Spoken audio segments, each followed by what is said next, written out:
नाज़रीन, अवामी न्यूज़ में ख़बरनि जो सिलसिलो जारी है। इन वक्त असीं तव्हांखे न्यूज़ सईदाबाद खां ख़बर ॾींदा हलूं त पाकिस्तान पीपल्स पार्टी जे बानी फ़ख्र एशिया शहीद ज़ुल्फ़कार अली भुट्टो जी 91 सालगिरह जो केक काटियो वियो। न्यूज़ सईदाबाद में टाउन कमेटी न्यूज़ सईदाबाद जे चेयरमैन हाजी अज़ीज़ राव टाउन कमेटी जे काउंसलरनि ऐं केतिरनि ई वर्करनि सां गॾिजी केक कटियो। हिन हवाले खां वधीक तफ़सील ॾिसूं था न्यूज़ सईदाबाद में अवामी न्यूज़ जे रिपोर्टर अब्दुल वाहिद उमरानी जी हिन रिपोर्ट में।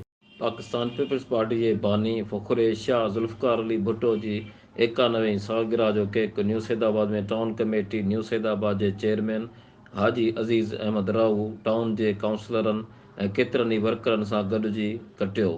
चेयरमैन हाजी अज़ीज़ अहमद राव मीडिया सां ॻाल्हाईंदे चयो त न्यू सैदाबाद जे सैनिटरी वर्करनि जा मसइला ऐं पंहिंजे ज़ाती कोशिशुनि सां हल कराइण जी कोशिश में आहियां, जेके इंशा अल्लाह ताला ईंदड़ सूमर या अंगारे ते हल थी वेंदा।